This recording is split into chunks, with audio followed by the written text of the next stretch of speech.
Hello दोस्तों, नमस्कार। Stay at home, 2 गज की दूरी, मास्क है ज़रूरी। आप लोगों को पता है आजकल कोविड ने कहर बरसा रखा है। पूरे कंट्री में एक इमरजेंसी छाई हुई है। हम एक दूसरे को दोष देते हैं, कहते हैं सेंट्रल गवर्नमेंट ने ये नहीं किया, स्टेट गवर्नमेंट ने ये नहीं किया।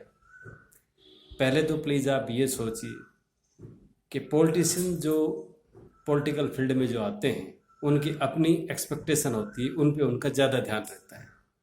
तो हम इस विषय में ज़्यादा डिस्कस नहीं करते हुए हम ये सोचें कि हम इसमें क्या योगदान दे रहे हैं। अगर हम इंडिविजुअल चाहें तो इस चेन को ब्रेक कर सकते हैं और किसी पे दोष ना दे के हम इसे खुद अपनी ही रिस्पॉन्सिबिलिटी माननी चाहिए। देखो, कई बार जब इमरजेंसी आती है तो प्लानिंग के बावजूद भी रिसोर्सेज कम पड़ जाते हैं, चाहे वो कंट्री की बात हो, स्टेट की बात हो, परिवार की बात हो। कई बार ऐसा डिसास्टर होता है कि हमारे जो बने बनाए रिसोर्सेज ज़्यादा हेल्पफुल नहीं हो पाते, उनकी कमी हमें महसूस होती है। तो मेरी आप सभी से ये रिक्वेस्ट है कि अगर फाइनेंशियल सपोर्ट आप इस महामारी में कर सकते हो या एक तरह से अपना सेवा में योगदान दे सकते हो तो बहुत ही अच्छी बात है। अदरवाइज ये भी एक सहयोगी है कि आप अपने आप को स्टे एट होम, 2 गज की दूरी, मास्क ज़रूरी को एक अच्छी तरह फॉलो करो और दूसरों को इसको फॉलो करवाओ।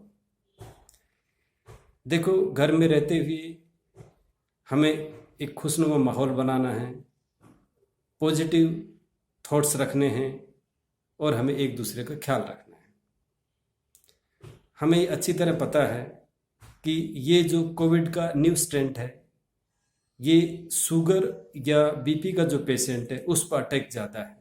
तो अगर हमारे आस पड़ोस में या घर में अगर इस तरह का पेशेंट है तो प्लीज़ जो शुगर या बीपी के पेशेंट है उनको अपने आप को ऐसे कन्फाइंड रखना चाहिए जैसे कि एक कोविड पेशेंट रहता है। दूसरों को भी सावधानी बरतना चाहिए, बट विशेष तौर पे शुगर और बीपी पेशेंट को बचा के रखिए। इस चेन को हम ऐसे ही ब्रेक कर सकते हैं अगर हम सीरियस लें, हम एक दूसरे का सहयोग दें, एक दूसरे को हम स्टे एट होम, मास्क ज़रूरी का फॉलो करवाएं, तो हम इस कोविड चेन को तोड़ सकते हैं। Thank you very much. आओ हम सब मिलकर इस लड़ाई से लड़ें। काइंडली मेरी चैनल को सब्सक्राइब कीजिए, लाइक कीजिए, कमेंट कीजिए। लाइक एंड कमेंट प्लीज़ आप चैनल पे ही कीजिए। Thank you very much.